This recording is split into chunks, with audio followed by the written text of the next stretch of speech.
जादुई टीवी। सुनो, तुम्हारे बाबूजी तो कब के गुजर गए। अब उनका जो सामान है वो पड़े पड़े कबाड़ा हो रहा है। बेच ही दो, कुछ पैसे आ जाएंगी। बात तो सही है। अगले संडे फुर्सत में यही करेंगे। अगले संडे रोहित सारा सामान कबाड़ी को घर बुला के दे देता है। तभी उसकी नजर बाबूजी की पुरानी टीवी पर जाती है, जो इतने सालों तक कूड़े में पड़ी थी, फिर भी चमचमा रही थी। टीवी तो देखो, जैसे एकदम नई हो। हाँ, बाबूजी को टीवी देखना बहुत पसंद था। उनका सपना था कि वो टीवी पे आए। एक बार मौका भी था जब वो अपने गांव के गाने सुनाने किसी चैनल पर जाने वाले थे, पर मैं और मेरा भाई लड़ पड़े और बाबूजी को घर पर ही रुकना पड़ा। चला के देखें क्या? हाँ हाँ, क्यों नहीं, देख लेते हैं। पर शायद ही चले। बाबूजी ने उस लड़ाई के दिन के बाद टीवी देखना ही छोड़ दिया था। टीवी चालू करने के लिए उसमें केबल वायर लगा दिया जाता है। एक न्यूज चैनल चालू हो जाती है। स्वर्ग की सीढ़ी के रास्ते हैं तीन, तीनों के तीन रास्ते हैं संगीन। पहला रास्ता है सांप की बीन, दूसरा रास्ता घर में बिछा कालीन, तीसरा रास्ता कलकत्ता से चीन। ये क्या बकवास खबर है, कुछ अच्छा लगा दो। अरे आप बोलो तो सही, कोई अच्छी खबर सुना देता हूं। मेरा तो काम ही खबर देना है। अरे बाप रे, टीवी बात कर रही है। हाँ, ये न्यूज वाला मुझसे। हाँ हाँ, आपसे ही तो बात करूंगा ना, आपके घर में हूं तो। अरे, ये सपना है क्या? तुम हमसे बात नहीं कर सकते? अरे सपना नहीं भाई साहब, ये टीवी जादुई टीवी है। बोलो, क्या खबर सुननी है, वरना ब्रेक लेने का टाइम आ जाएगा। सुप्रिया घबरा के टीवी बंद कर देती है। वो क्या था? अरे एक बार और चालू करके देखे, फिर से बात करेगा तो चैनल बदल देंगे। सुप्रिया फिर टीवी चालू कर देती है। अरे ऐसा कोई मुंह पे टीवी बंद करके जाता है क्या? मुझे बुरा लगा आपका नेचर। चाय पानी तो पूछो। सुप्रिया टीवी के बटन से चैनल बदल देती है। अब टीवी पर एक फिल्म चल रही है। अरे ये तो सूर्यवंशम है ना? हाँ, और ये ठाकुर को जहर की खीर दे दी और उसको पता भी नहीं है। ए भाई, खीर मत पीना, उसमें जहर है, मत पीना। ठीक है महाशय, जैसा आप कहें। हाँ। अरे, आपकी बात मान ली, पूरी पिक्चर ही अब तो बदल जाएगी।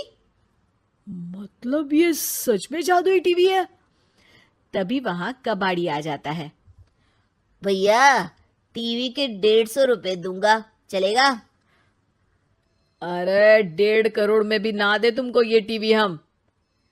अरे 1.5 करोड़ खरीदने को होते तो तुम्हारे घर में ये पानी चाय नहीं पीता, अंबानी या टाटा के घर बैठा कोल्ड कॉफी पीता।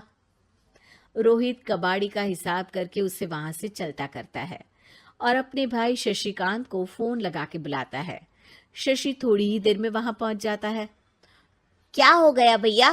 अरे बाबूजी का टीवी याद है? हाँ हाँ, जिसमें घुसे रहते थे हमेशा वो, और अपने को कुछ नहीं देखने देते थे। अरे वो अब जादुई टीवी बन गया है। भैया, आपकी बकवास करने की आदत अब तक नहीं गई।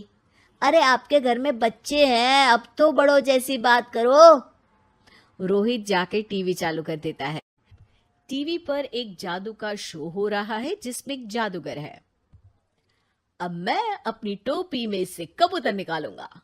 श्रिंग ब्रिंग शरिंग बम फोपा फुफी फुफा बाउ। टीवी से कबूतर निकलता है और शशिकांत के सर पर आकर बैठ जाता है।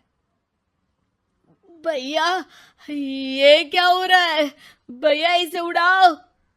ए कबूतर, जा जा, कबूतर चल निकल। अब मैं टोपी में से सांप सुनते ही शशिकांत कांप जाता है और भाग के टीवी बंद कर देता है। भैया, सॉरी भैया, मैं समझ गया ये सच में जादुई टीवी है, पर एक बार और ट्राई करते हैं। पर भाभी, कोई दूसरा चैनल लगाओ। हाँ, जिसमें डर ना लगे। सुप्रिया टीवी चला देती है और न्यूज लगा देती है।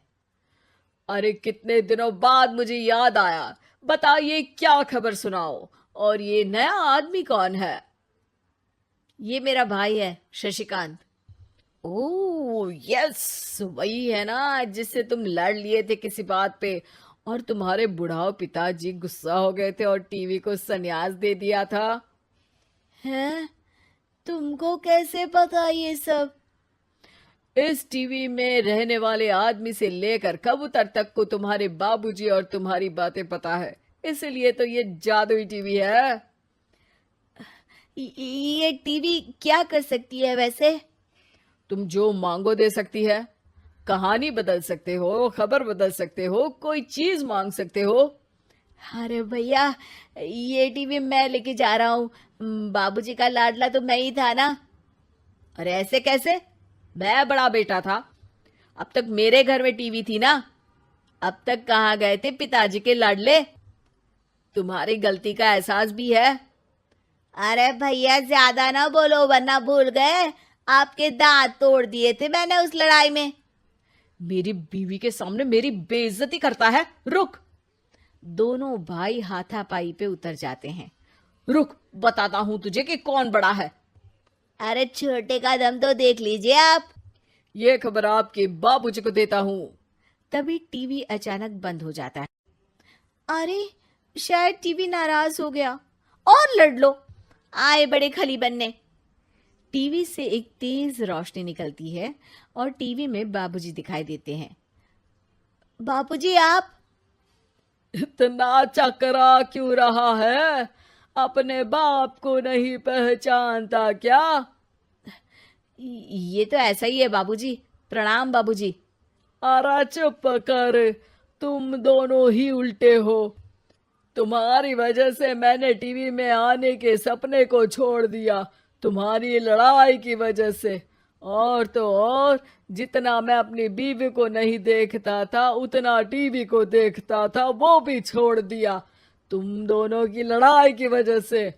और अब मरने के बाद जब मैंने टीवी को जादुई टीवी बना दिया तो भी तुम इसका फल लेने की जगह लड़ रहे हो।